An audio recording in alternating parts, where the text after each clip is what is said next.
Hello, everyone, and welcome to Immigration Talk Show. I'm Nipasa, and I'm going to be your host for this session that's lined up. And thank you so much, everyone, for joining us. Before we head on with today's discussion, I have this important disclaimer. And that is by watching our videos, you agree and understand that the information provided by our experts and attorneys, including comments and replies from users, is not legal advice. Use of information is at your own risk. That said, friends, we are streaming live right now on YouTube, LinkedIn, Facebook, X, and also on Instagram. So wherever you're watching us, don't forget to follow us, connect with us, and stay in touch with us. Also, you can participate in this discussion that's lined up by commenting wherever you're watching. And apart from commenting, you can also join us on call. And the number for calling in is 425-436-6335, and the access code is 988-888. So join us, friends. And yes, today's discussion is going to be on the topic that you can already see on the screen: how to file your H-1B cap case. And it's going to be very interesting, especially because it's already the H-1B season here. And yes, registrations just closed on the 24th of March at noon Eastern time. So the clock is ticking, and we'll just have to wait and watch to see if we are selected for sure.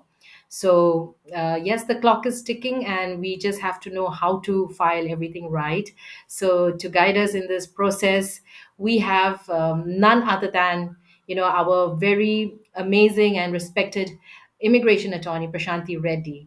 She's a really well known, expert in her immigration process and has been doing this for almost 3 decades now. So, hi, Prashanthi. Welcome back to Immigration Talk Show. And thank you so much for joining us today.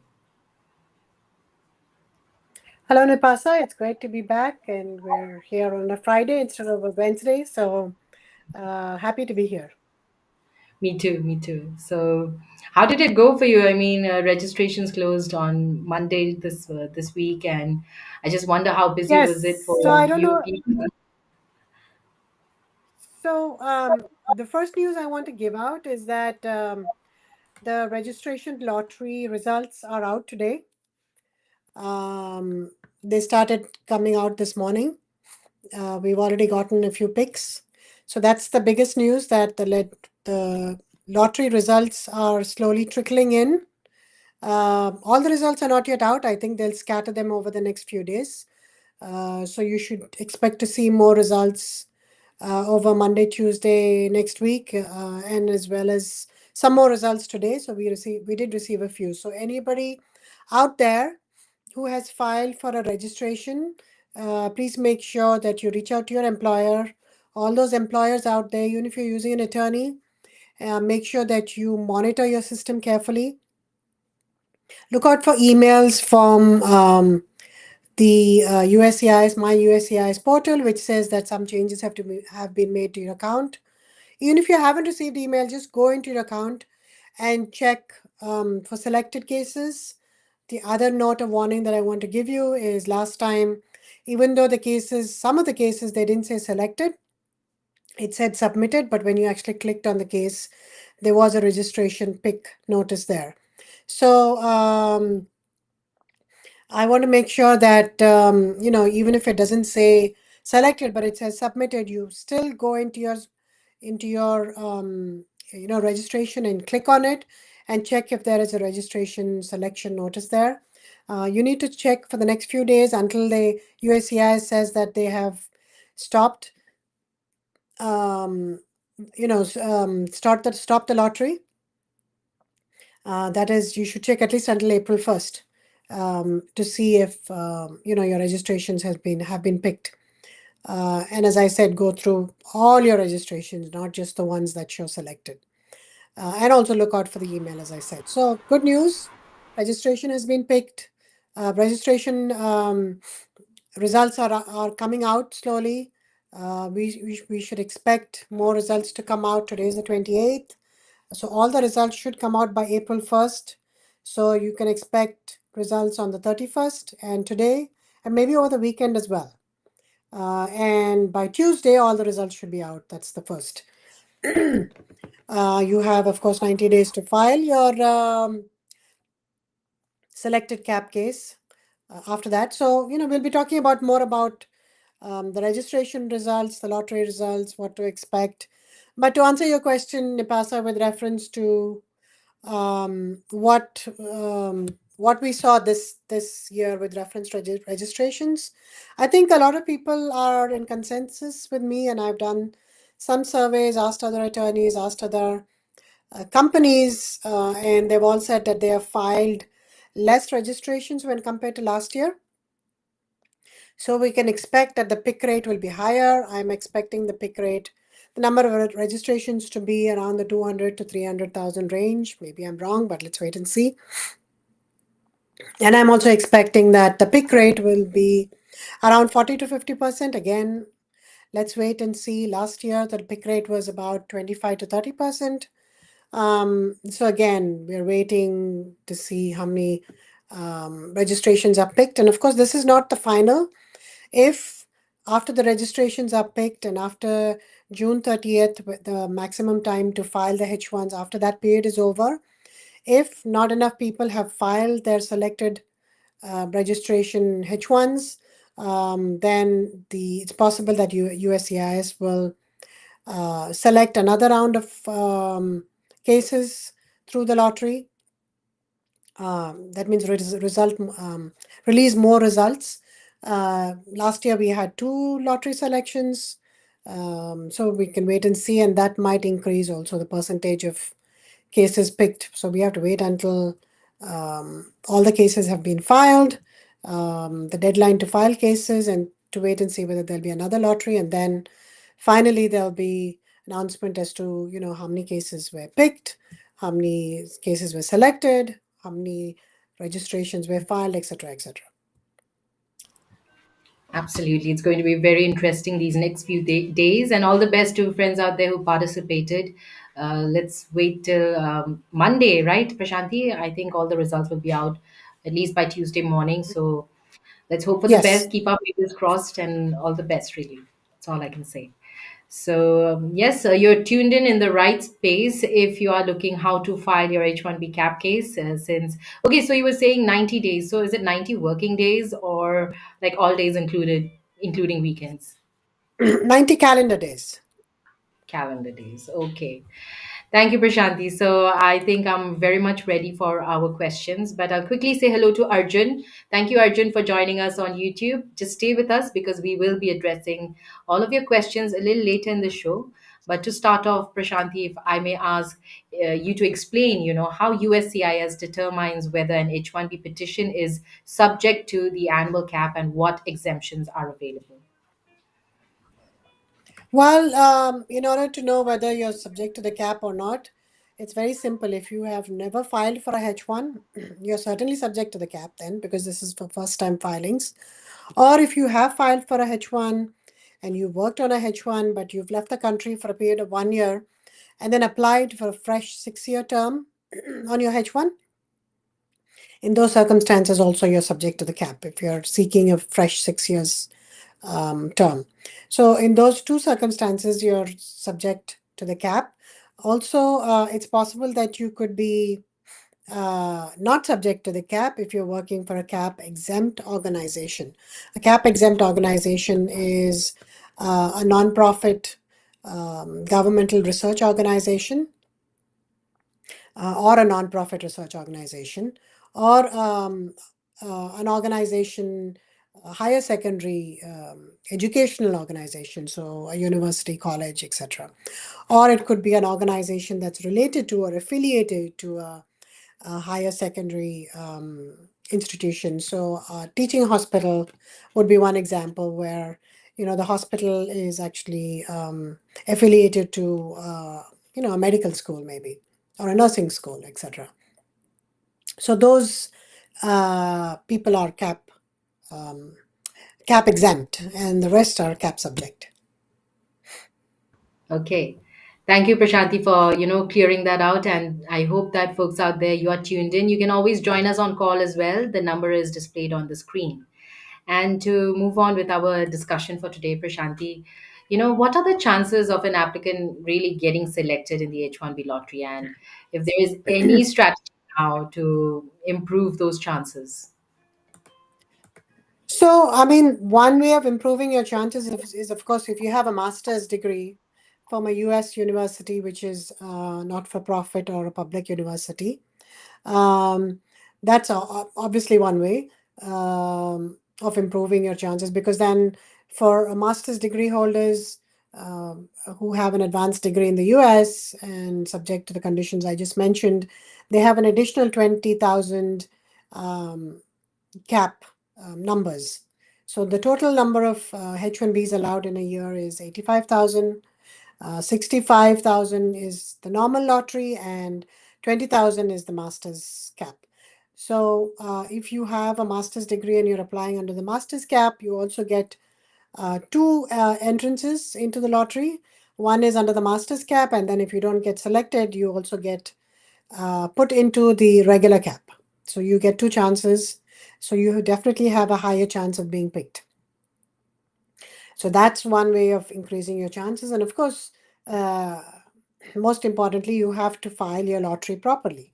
You have to make sure that you enter all the information. You have to make sure that you have uh, put in an unexpired passport into the lottery system, put in the correct passport number, because they're selecting based on the passport number. Make sure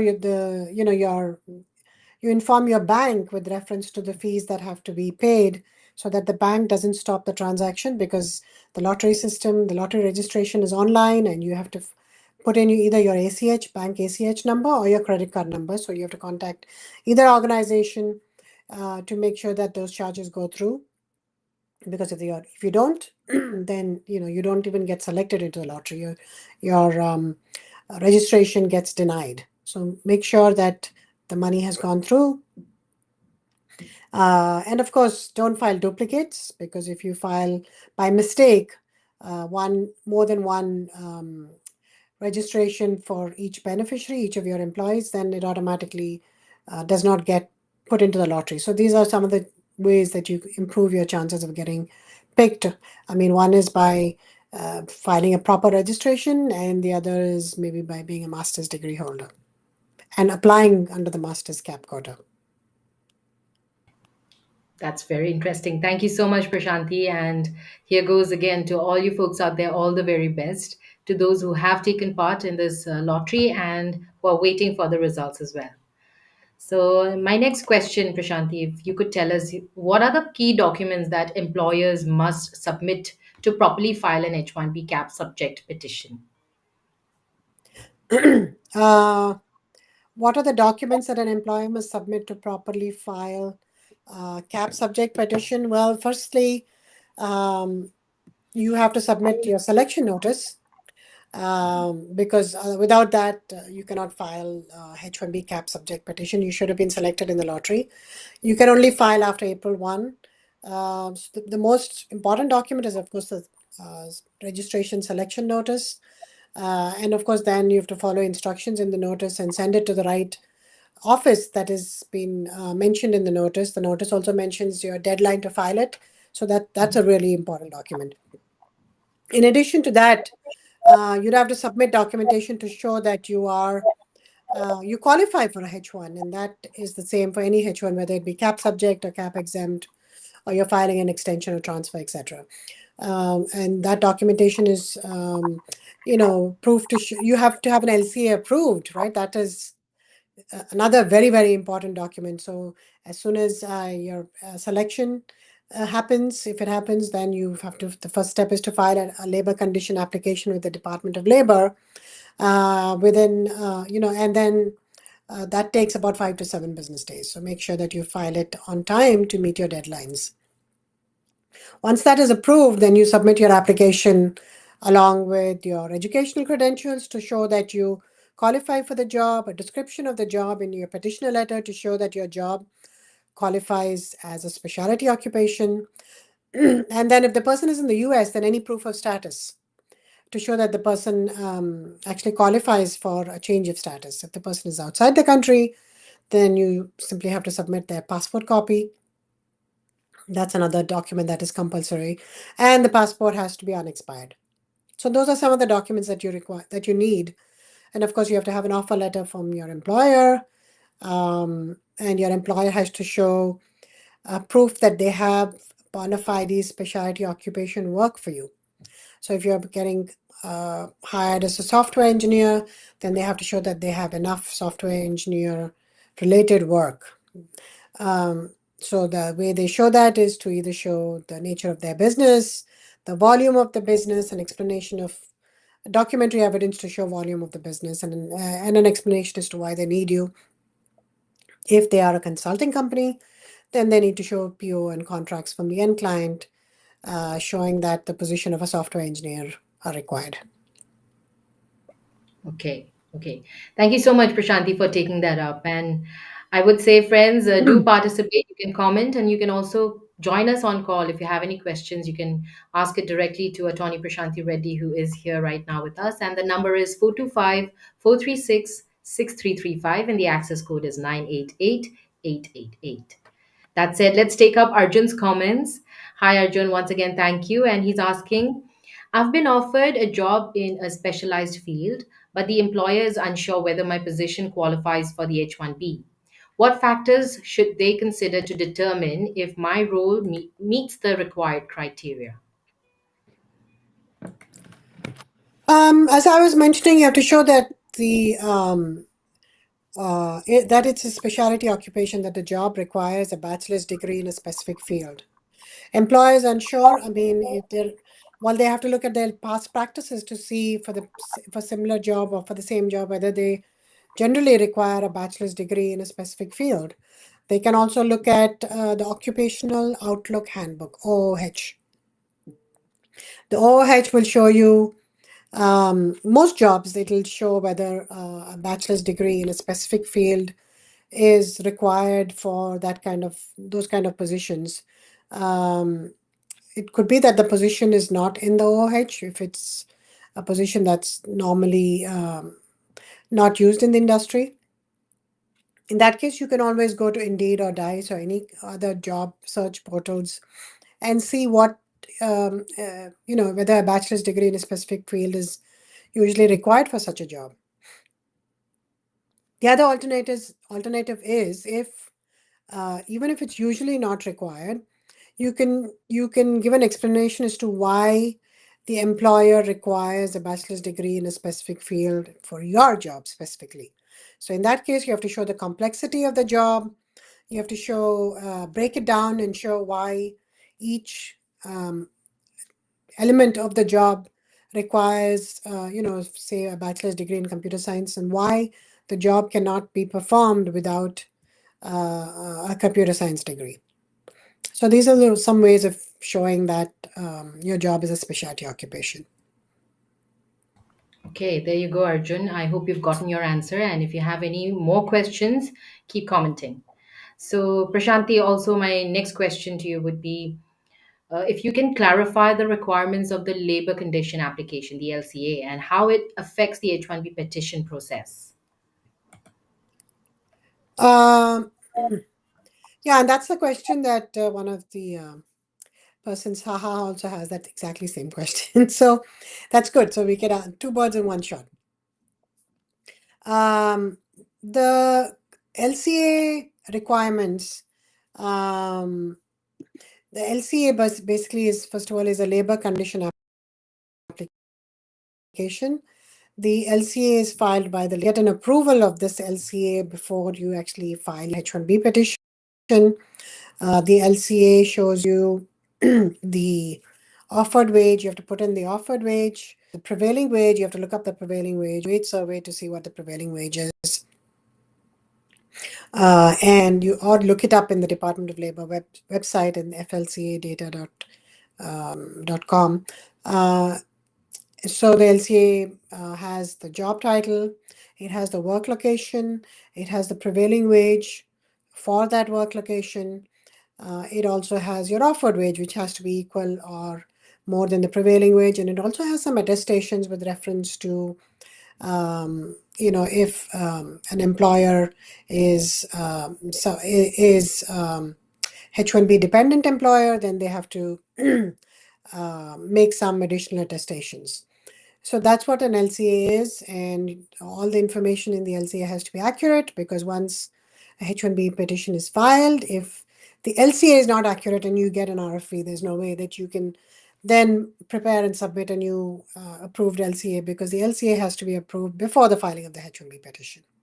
So that in a nutshell is what an LCA is. It's a labor condition application. It is you are sending it out to the DOL and getting approval from the DOL with reference to the job, the prevailing wage, and the work location.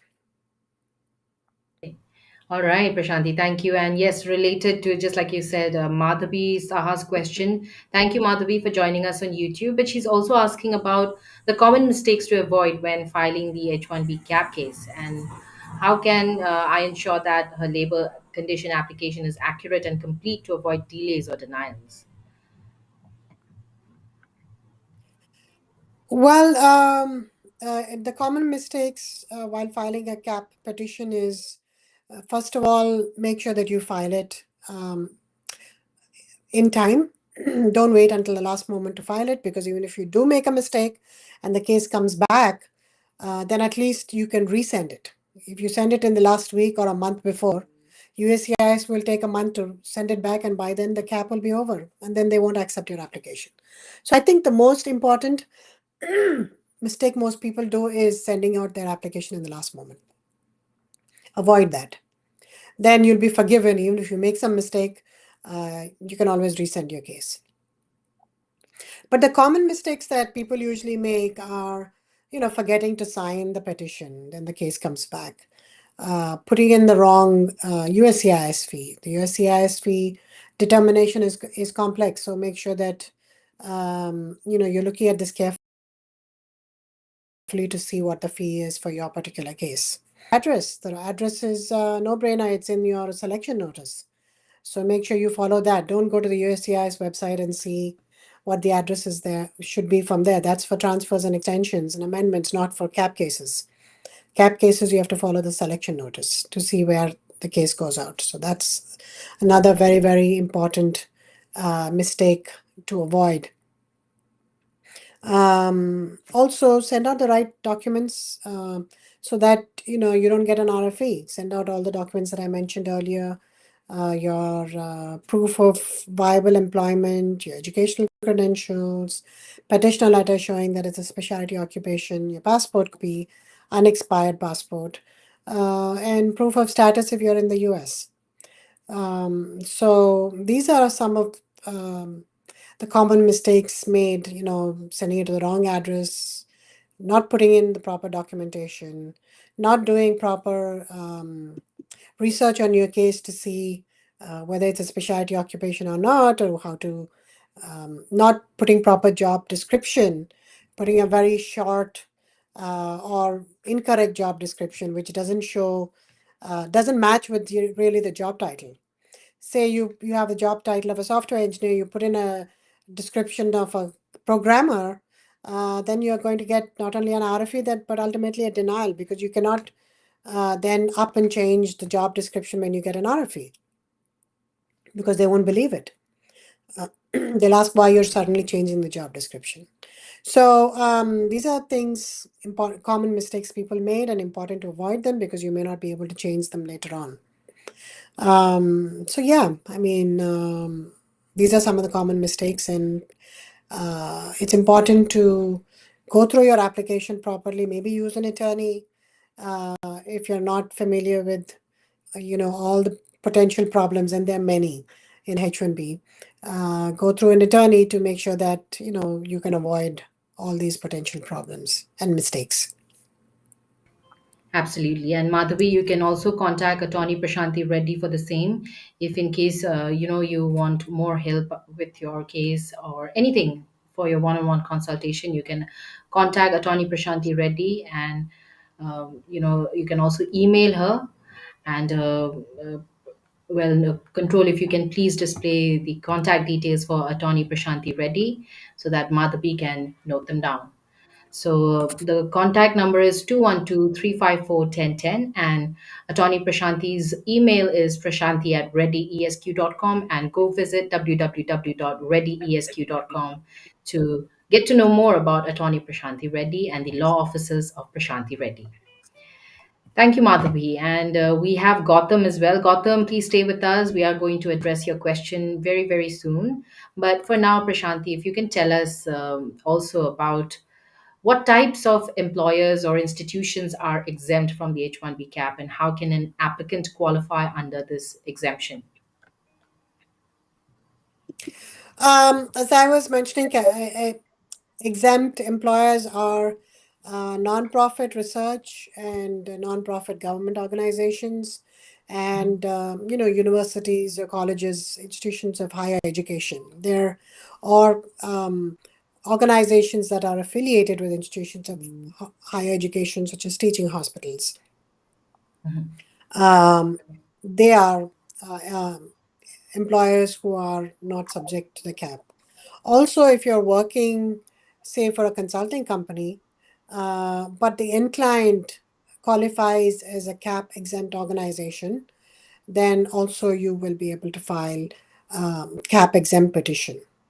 Another thing to keep in mind is when you're filing a H-1B concurrent, and if you're already cap exempt, then you can file a concurrent H-1B which is cap subject, even though you have not been counted towards the cap.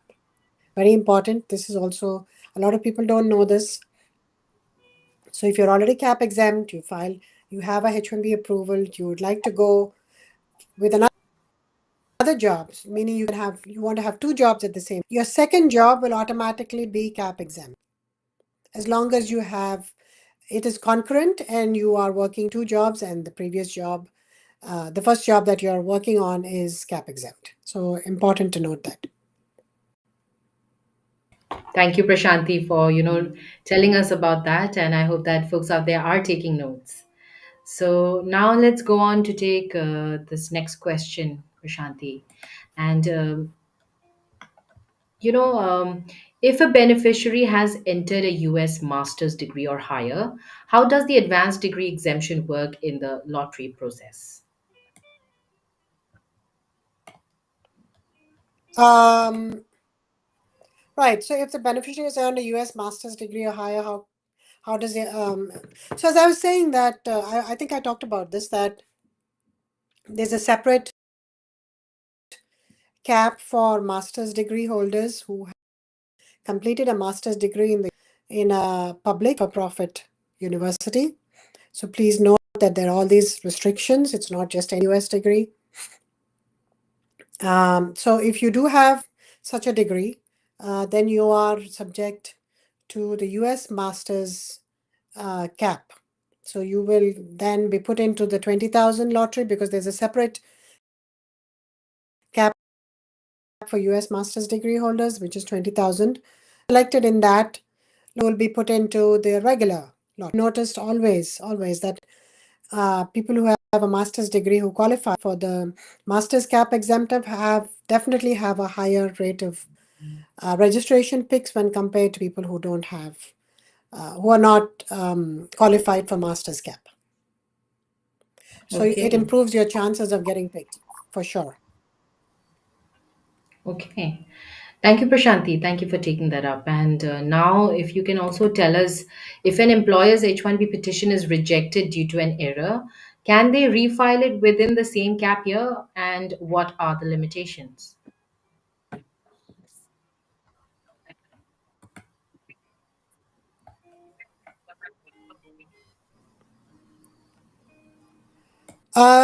I couldn't hear you because there was an echo. Can you repeat? Okay, I'm so sorry. I hope I'm audible now. I was Hello? just asking if an employer's H-1B Yes. petition is rejected due to an error, can they refile it within the same cap year? And what are the limitations? Right. So as I was mentioning earlier, one of the do's and don'ts, file your petition as early as possible.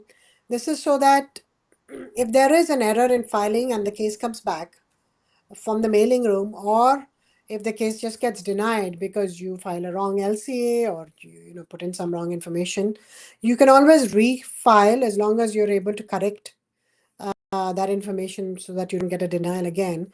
You can always refile, but it has to be before the deadline, because as you know, there's a 90 days filing period for all H-1B cap subject petitions after getting selected. So say you file in April, the case gets denied in May or even the beginning of June, as long as you refile your petition before June 30th, which is in most instances when the deadline is for all cases picked in the first lottery. Yes, you'll definitely be able to refile. But if the denial comes after June 30th, that is after the 90 days period is over, then if you refile, there are very, very low chances of them approving the case because you're filing after the deadline period. Okay. Thank you so much, Prashanthi, for taking that up. And we have Ankit, who's back again with another question. So we'll quickly address his question. If my H-1B petition is denied after being selected in the lottery, what are my options for addressing the denial? I mean, if it's denied in the lottery process, right now there's nothing you can do. But while the lottery is still open, you can definitely refile. But if you missed Okay. your opportunity and the denial happens after the lottery closed, there's not much you can do because the lottery is closed. Okay. Thank you, Prashanthi, for And taking that he up. And actually, I think the yes, person is asking if the H-1B petition is denied after selected in the lottery, what are my options? So I think they're right. not talking. He's not talking about the selection registration process denial, but that question just now.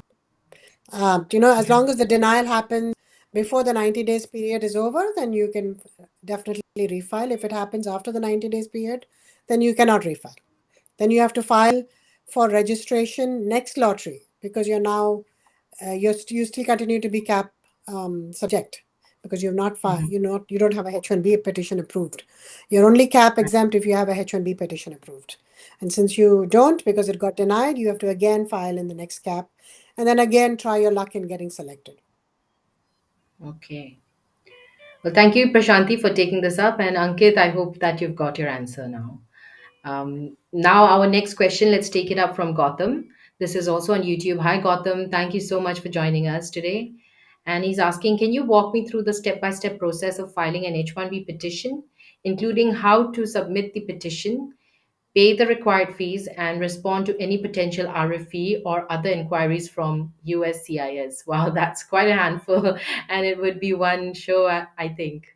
Right, Prashanti? But yes, as briefly as you can, maybe. More than a show, in fact. Yeah. Yeah, And Gautam wants to get all the information about a H-1B in this show. in the show. Gautam, number one, that's not possible.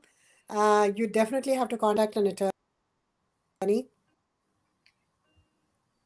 if you want to know how to file a H-1B petition. Use an attorney, in fact, to file one, rather than experimenting and learning this, on the go. H-1B can be very complex process, and you may not even realize it that there's so many issues involved in a H-1B petition. Even for people who know how to fill out the form, they often don't know what the issues are and why they're answering a certain question, yes or no, and what are the consequences of answering it a certain way. They don't know that. They just blindly fill out the H-1B petition, the I-129 form. So, as I said, you have to first file an LCA. And after filing the LCA, after getting an approval, you have to file the I-129 petition, the I-129DC, and the I-129H petition.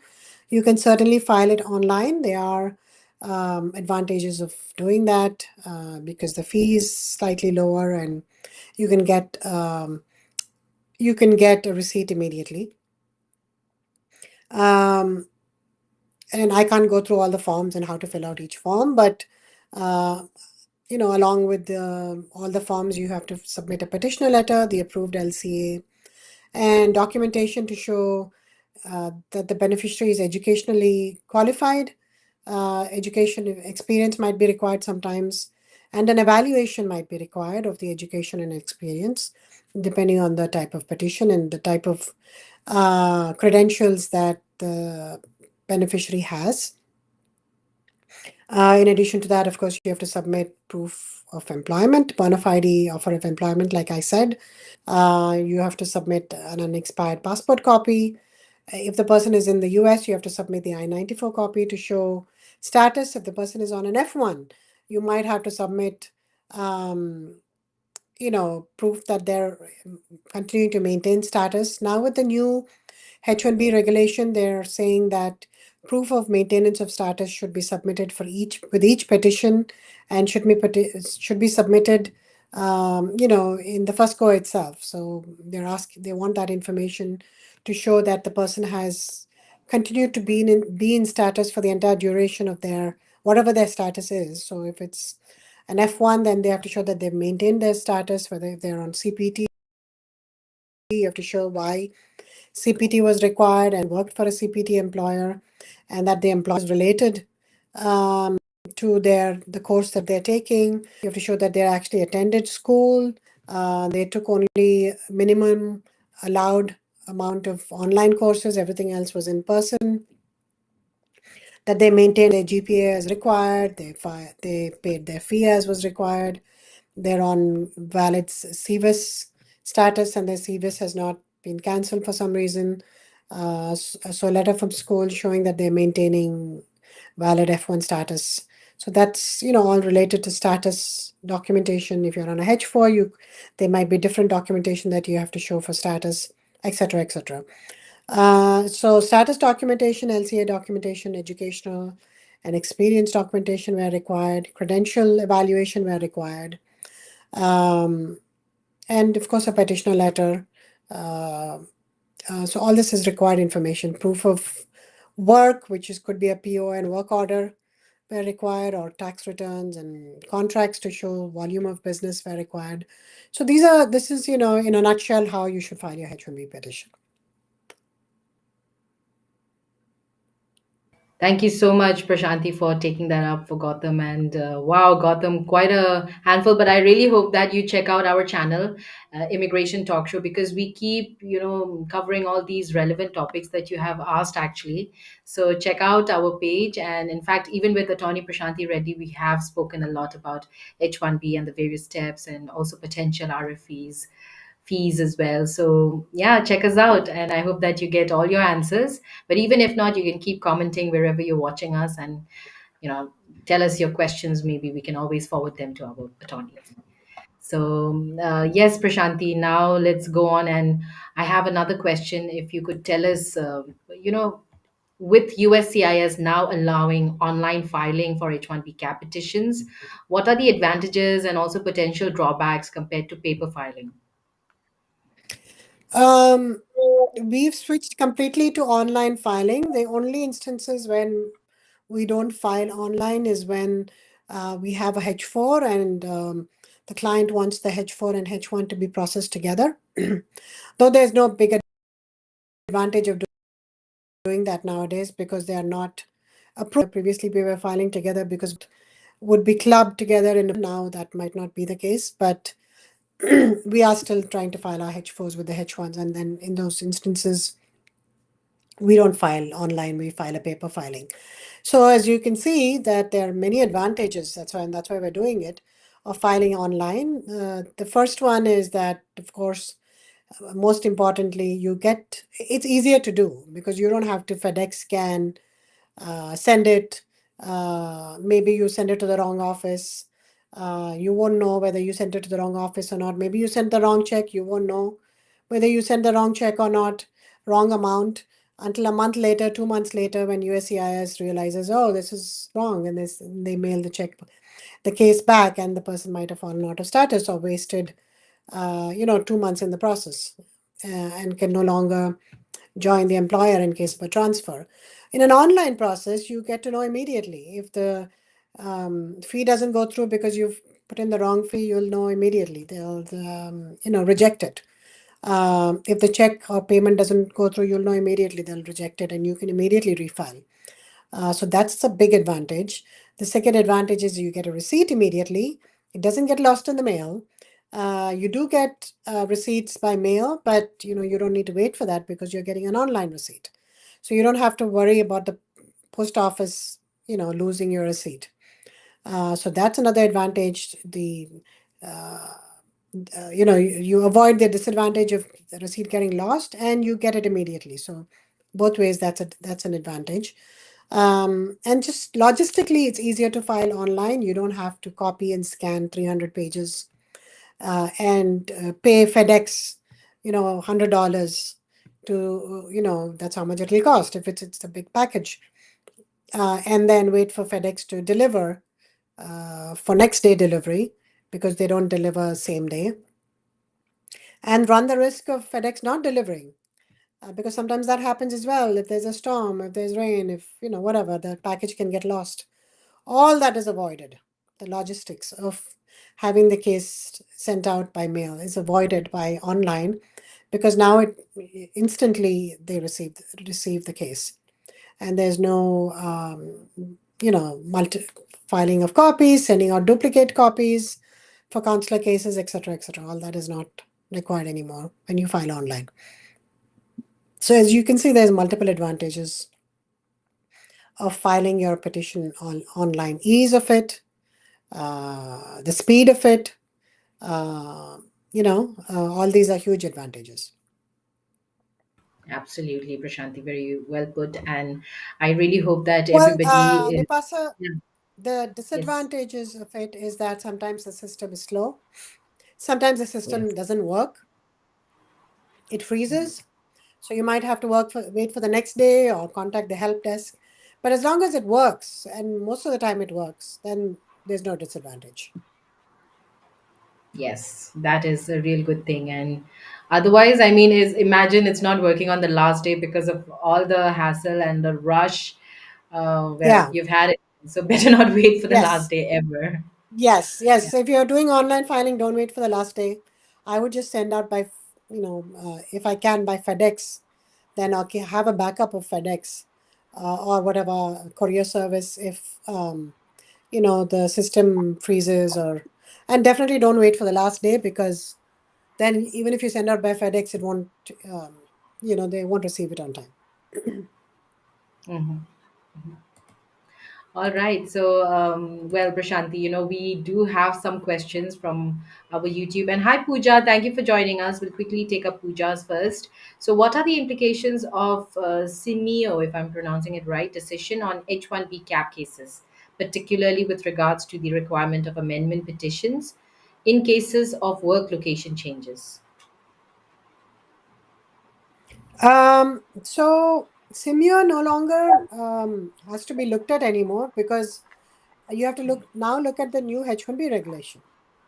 And it is within the H-1B regulation. There's no need to look at case law anymore, because it's in the regulation itself that if there is a change in work location, you have to file an amendment before the change takes place, not after. Um, Unless it's a change that is temporary, that is just 30 days, and then the person is coming back to their original work location. There's some exceptions where amendments don't have to be filed in case of work location change. But if you're not subject to those exceptions, then you have to file as per the new H-1B regulations. There you go. Thank you, Pooja, for commenting and for participating. If you have more questions, keep commenting. And I mean, this goes to all folks out there who are watching us. If you have any questions and want to connect on call, you can call us on this number 425-436-6335, and the access code is 988-888. So yeah, stay with us. And Prashanti, we do have some questions we receive in our YouTube, so we would like to address them as well. Let's take up this one from Mungel. Hi, my employer is willing to sponsor H-1B but doesn't want to pay for fee. An attorney is for an attorney. And is there any way we can share payment, or is there any legal way we can do it? Um, I mean, the USCIS fee for sure has to be paid by the employer, especially the 750, 1500 part, ACWIA, the fee. The attorney fee, it's kind of a little bit of a gray area, whether that has to be paid by the employer or not. Registration fee definitely has to be paid by the employer. Um, so it's a gray area, but if USCIS finds out that the employer made you pay the fee, they will doubt the veracity of the job order. They'll wonder if there is actually a job that exists, the veracity of the job, whether the job actually exists, whether the employment offer actually exists, because the employer is not even willing to pay the fee. So my recommendation is that the because of these reasons, the employer pays the attorney fee as well. But it's possible that for the beneficiary to pay the premium processing fee, but all the other fees, my suggestion and my recommendation is that the employer pays it, including the attorney fee. But of course, there are some fees that the employer has to pay. But even with reference to the fees that are gray area, such as the attorney fee, I suggest the employer pays. Okay. Thank you, Prashanthi, for taking that up for Mungel. And now this next one is from Gopal. Client letter and agreement is mandatory. Otherwise, small employers' H-1B visa will never be stamped. Visa officer is following the same steps since 3 years. Is that true? I mean, I don't know what is the question, but Prashanthi, what would you like to say on this? Client attorney and agreement is mandatory. Otherwise, email or other small employers. H-1B visa will never be stamped. Visa officers following same. Um, I disagree with reference to what visa officers. Yes, sporadically they have been asking for in-client letter even when they were not supposed Mhm. to in the past, but not in all cases. And AILA did approach the Department of State, telling them that they should not be asking for the client letter. But in some instances, yes, they were still asking over the past few years for at least for a PO. Mhm. They may not necessarily require a letter from the end client, but at least some proof that there was a valid job offer.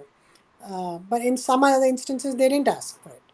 But now, given the new H-1B regulations, as of this year, January, they will be asking for client letters and POs and vendor letters and contracts, MSAs, Mhm. etc.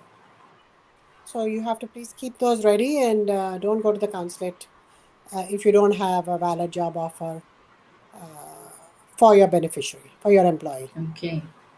Thank you, Prashanthi, and thank you, Gopal, for participating as well. Now let's go on to this next one. This is from Avlo. Do you know how to file H-1B I-129? Yes, I do know. Maybe he's asking for the steps, but quickly, if you can briefly just tell what are the steps, Prashanthi, it'll be great. I think we have already discussed, Nipasa, the steps. Let's Yes. just go on to the next question. Okay, let's go on then. I don't want to repeat myself because, for the interests of the audience that is carefully listening to everything, Absolutely. I don't want to bore them with saying the same thing But over thank and you. over Yes, again. So Aval, you can. let's look for Yeah. something new. Look for Yes, something new. I will do watch this whole episode again. I'm sure you'll find your answer. Now, this is from Sandeep. Hello, I have H4 and didn't travel to USA yet. I was picked in 2025 H1 cap. Do I need to be in USA for status change from H4 to H1B? What will be my options? Yes, if you want to file a change of status from H4 to H1, you have to be in the US on a H4 and then file it as a change of status application. But if you are outside the country, then you cannot file a change of status application because you do not need to. You have to file a H-1B for consular processing, in which case the H-1 will be approved without an I-94, and then you have to go to the consulate, get a visa, and come into the US. And you'll be given an I-94 at the port of entry. That's the process. Okay. But if you don't want to go to the consulate, and if you already have a H-4 visa, then it's possible for you to come in on a H-4 visa and then apply for a change of status to a H-1 within the 90-day period. Then you can remain on a H-1, and then next time when you have to travel, you'll have to go for a H-4 visa. Okay. There you go, Sandeep. Thank you for joining us. And thank you, Prashanthi, for taking that up. Now let's go on to our next. This is from Puli. Hi, ma'am. Thanks for sharing this information to us. Okay, even my H-1B lottery status still showing in submitted status only. What does this mean? Status means H-1B got rejected in the lottery. Please advise me on this. Well, it's too soon to tell. They have not yet released all the lottery results. They will stagger out the results. They don't release them on one day. So wait until Tuesday. Until they have to release all the results by April 1st, because April 1st, before April 1st, in fact, because April 1st is the day that you can start filing your H1s. So wait until 31st. Is there 31st for this month? I think There there is. is. Wait until the 31st and then see what happens. But again, I said make sure that you actually go into your registration and check to see if there is a registration notice, even if the case shows submission and not selected. There were some cases where they did not change the status to selected, but there was a selection notice once they went into their case. So just be careful about that. Okay. Thank you so much, Prashanthi and Puli, also for your question. Now let's go on to our next. This is from Victor. US Labor Department law H-1B workers, like American workers, must be paid at least the prevailing wage for their occupation in the area of employment, or the actual wage paid to similarly qualified employees, whichever is higher. The H-1B program is designed to ensure that H-1B workers are paid at least the same as similarly situated US workers, or the prevailing wage, whichever is higher. Okay, now most companies do not abide by labor law. They use H-1B workers as an indentured servants and wages slaves. This is either not fair to H-1B workers or American workers. What would you like to say to that, Prashanthi? Um, maybe it is possible that in some instances that is true. Every law, whenever there's a law, it is exploited. You can't avoid that, but that doesn't mean that the law is necessarily bad. And you have to see to what extent it is exploited, right? There'll always be bad apples. But to say that the whole H-1B program should be scrapped because of the bad apples is also incorrect. Coming to what employers usually pay H-1B workers, yes, they're required to pay either the prevailing wage or the actual wage, whichever is higher. And I must tell you, in most instances, the prevailing wage is actually higher than what other US citizens get paid in the same industry or the same company. So it's actually reverse prejudice that is taking place in many instances. Um, yeah, so there is that scenario as well where the H-1B workers actually have to be paid more than U.S. citizens, because that the prevailing wage is higher. The prevailing wages are very high, uh, even for entry level positions in some cities, right? So that's another scenario that I wanted to highlight. Um, but in most instances, if they are not paying the prevailing wage, then when the uh, person is trying to file an extension or file a change of status or file a transfer, they will be deemed to be out of status. So it's not sustainable to not follow the law, because if you don't, then anything that you're trying to do, your H1 will expire in 3 years.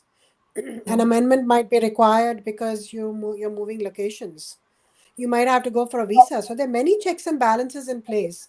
There are FDNS audits, there are Department of Labor audits. So there are many checks and balances in place to ensure that employers are towing the line. Because if they don't, they can't continue to be in business.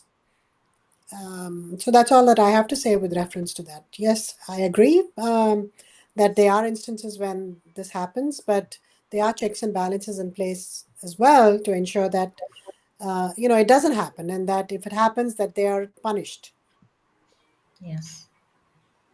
Thank you, Prashanthi, for that. And thank you, Victor.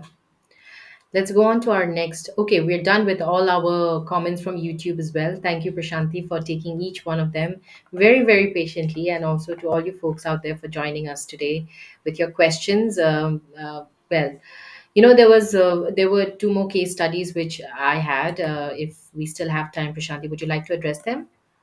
Sure. This is about Rahul, an IT professional from India who has been working in the US on OPT after completing his master's degree from US University. So, his employer submitted his H-1B registration and he was selected in the lottery. However, when filing the petition, his employer realized that the LCA certification was still pending and the petition was rejected for missing required documentation. And now his OPT is expiring in 60 days and he is unaware of his options. So, what are Rahul's immediate options now that his H-1B petition was rejected due to a missing LCA? And if his employer can his employer refile the petition within the same year if the LCA is now ready? And there are more questions, but let's take these first. Yeah, as we discussed earlier, that they can definitely refile within the 90 days grace period if the H-1B was rejected, as long as it's within the 90 days, the deadline to file the H-1B cap subject petition. But you also have to keep in mind to see if the person is actually in status. In order to file a change of status, the beneficiary has to be in status. So that's a good thing also to keep in mind, which we didn't touch upon earlier. But you have to make sure that the person uh, qualifies for the change of status, right?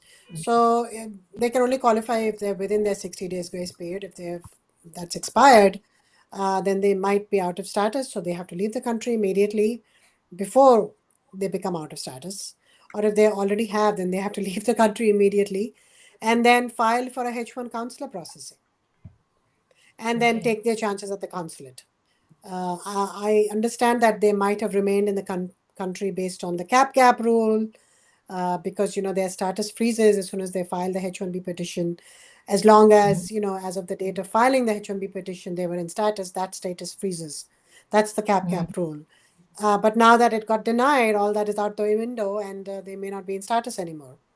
Yeah. So it's important to look into that aspect as well. And if they're out of status, then let them leave immediately and file for consular processing. Okay. And just in case, if Rahul's employer delays refiling, the OPT expires. So will Rahul have any legal options to remain in the US? After expiry of status, there's nothing much you can do other than filing a H-1B nunc pro tunc. Okay. OPT, even after OPT expires, you do have a certain grace period. So you have to see whether that grace period is applicable to you or not. And you can file Okay. within the grace period. But if nothing is applicable, if you're out of status, you cannot file after if you're out of status, you have to file consular processing or you have to file a H-1B petition, nunc pro tunc. Okay. And, what will you suggest, the best practices that employers should follow to avoid such filing errors in future H-1B petitions? I mean, be more careful, use an attorney. I mean, sometimes attorneys also make mistakes, but be more careful with um, how you file your H-1B petition. Use people that are knowledgeable. I mean, everybody would know that you can't file a H-1B petition. People who know about H-1s know that you can't file it with a pending LCA or a rejected LCA. Yeah. So in this particular scenario, it's a question of not knowing what the law is. Mhm. Right. Right. Thank you so much, Prashanthi, for taking that up. And I think with that, I've also finished most of my questions. But we do have Papa Ki Pari who's joined us. So Pratibha here. Hi, Pratibha. Thank you for joining us on YouTube. She's saying, I got 221G in Jan 2025 only. My employer replied to RFE as per the consulate in February, but status till now refused and no update from 5th March. Case updated, date changed four times till now. Okay. That's it. Okay. So she has 221G, which is basically administrative processing, at the consulate. She went for a visa interview. They didn't give her a visa. Instead, they put her into administrative processing, which is kind of a request for further evidence that the consulate does.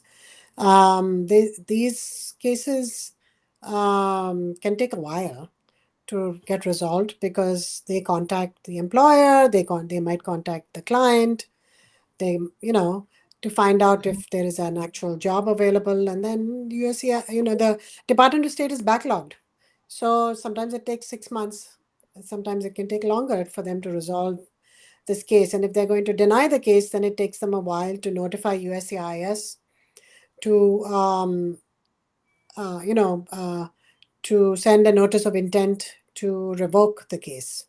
That's the Mhm. only time that that the administrative processing is over and that the case has been finally denied by the consulate. So it takes time for USCIS then to send you this notice of intent to revoke. That's the only time. That's when you'll know that the Department of State has made this recommendation to USCIS. So that can all take a while. Um, your case is only recent, so you need to be patient. Yes. All the best, Pratibha, and thank you so much for joining us. So, Prashanthi, we have taken up all of our questions so patiently. Thank you so much for taking each one of them. And maybe before we go, if you have any end notes that you want to share with all our audience right now who are watching us, it would be great. I just wanted to again reiterate that the lotteries results are coming out. Started this morning. They're trickling out. We just got a few. Please make sure again that for those who didn't hear me in the beginning of the program, that you look out for emails from USCIS, from my USCIS, which say that there is a new action taken on your case. Even if you don't get the emails, please check for the next 3 days the status on your case. Don't just go by submitted or selected. Go and click into your case actually to see if there's a selection notice, because as I said last year, there was issues where this case status didn't change, but the registration was actually selected. Mhm. That's interesting. Thank you so much for highlighting that as well, Prashanthi, and thank you so much for joining us today. It was a real pleasure having you. It's always nice, that you share your insights and expertise with us in every webinar that you join us. So thank you once again. Thank you. It's my pleasure. Have a great day, Prashanthi. And folks out there, thank you so much, each one of you, for joining us today here on Immigration Talk Show. And do contact Attorney Prashanthi Reddy in case you want to have a one on one consultation or you want to discuss your case with her. You can call her on the number 212-354-1010. And you can also email prashanthi at reddyesq.com or go visit www.reddyesq.com to get to know more about Attorney Prashanthi Reddy and the law offices of Prashanthi Reddy. Well, you can also contact me, and I do have a WhatsApp number and a phone number where you can also message me your questions if you have any, where I can you, direct them to the attorneys. So my number is 408 335 6444. Once again, 408 335 6444. And my email address is nipa@staffingneed.com. So thank you once again, everyone, for joining us. Follow us at Immigration Talk Show. That's our handle on YouTube. You can also check us out on LinkedIn, Facebook, X, and on Instagram as well. Follow us, stay in touch with us, and watch out this space because there's a lot more coming on Immigration Talk Show. Bye for now.